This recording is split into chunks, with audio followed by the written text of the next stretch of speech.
Hello, my name's Claire and this is Courtney, and we work for the early help part of Children's Services.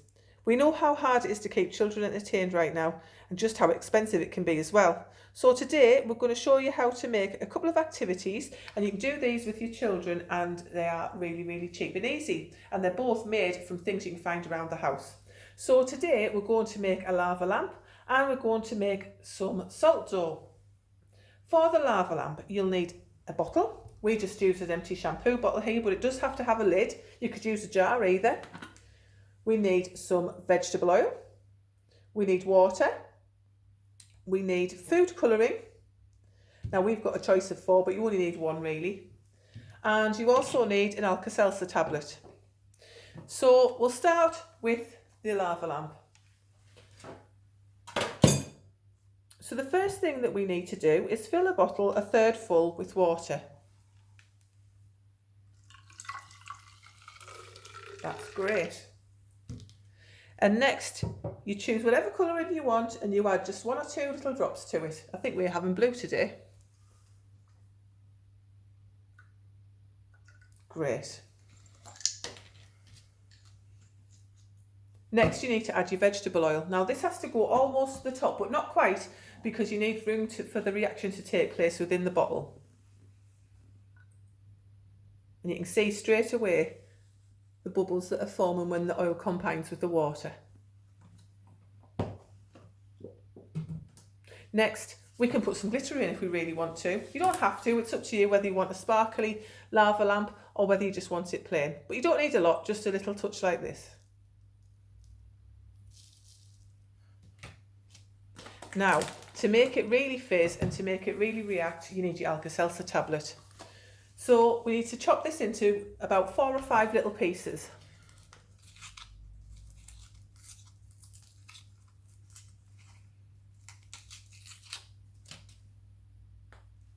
They're quite easy to snap. So we'll put our first one in, and then let's wait to see if it has a reaction.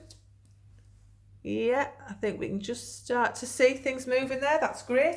And just continue to put the other pieces in one at a time, and you'll start to see everything fizz and looking beautiful. Now don't put the lid on straight away, because we do need to have time for the reaction to take place. And if you put the lid on too early, your bottle may explode a little bit, so we don't want that. It's an awful lot of mess. That's looking great, Courtney. That's fantastic. It's really combining well. You can see all the different colours going together. Now you can see it's fizzing, so this is why you only fill it up as far as we have, and you don't put the lid on straight away. I think there's still some bubbles coming up there, so not quite ready yet to put the lid on. And once those bubbles have slowed down, there we go, we can start to put the lid on, and voila, you have your lava lamp. I think you'll agree that's rather amazing for the amount of effort it took. And we'll just put that to one side and we'll show you how to make our salt dough. Now you can use salt dough to make any shape you want. Today we're going to show you how to do a salt dough handprint, and you'll need a bowl, a baking tray, a cup of flour, a cup of salt, some water, and that's it. Really easy, don't need a great deal at all. Now you can add food colouring in if you want, just to make it a bit jazzy, or you can put some glitter in if you want a bit of sparkle and a bit of glitz, but there's no need to. We're going to just show you how to make it plain for now. So what you need to do first is combine your salt and your flour into our dish.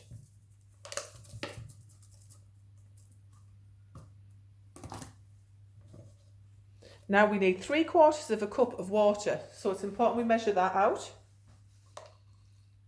That's spot on, that's great. Now we need to add the water into our mixture a little bit at a time and stir it up. Now you can just use your hands to do this, and the kids will absolutely love getting messy. Now just keep pouring the water in a little bit at a time till you get it to the consistency of a bread dough, or like plasticine or Play-Doh.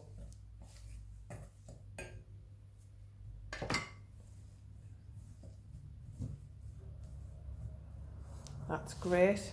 If it does get a bit too wet and it won't it won't join together properly. If you've put too much water in, you can always add a little bit more flour to make it stick together. Now Courtney's doing a great job there, and she's making enough dough to do roughly 1 handprint. If you've got a bit of baking parchment or greaseproof paper, you can put that onto your baking tray. You don't have to, but it just might make cleaning the baking tray afterwards a little bit easier. So Courtney's going to put her dough onto her baking tray, and she's going to try and roll it out to about 1 to 2 centimetre thickness. You don't need to have a proper rolling pin, and you don't need to flatten it thoroughly if you don't want to. You can just squash it with your hands or roll it into any shape you want. That's great, Courtney, thank you.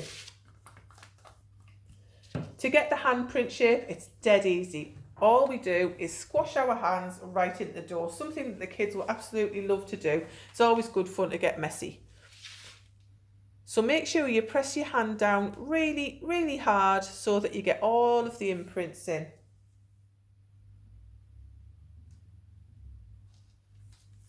Now you can see from there that we've got all of our fingers showing, and it's a great little handprint, smashing. So next thing you need to do is put it into the oven at 100 degrees and cook it for 2 hours roughly until it's really, really rock solid and hard. Then it's up to you what you can do with it. Courtney's painted hers, and I think you'll agree that looks absolutely smashing. We've also made other shapes too, so we've made a rainbow so we can support our NHS as well. And that was just the same. It was just the dough was rolled into a rainbow shape and just painted with ordinary paints. I'm sure you'll agree those are 2 nice, easy things and activities you can do with your children. And we really do hope you enjoy them. Thanks very much. Take care.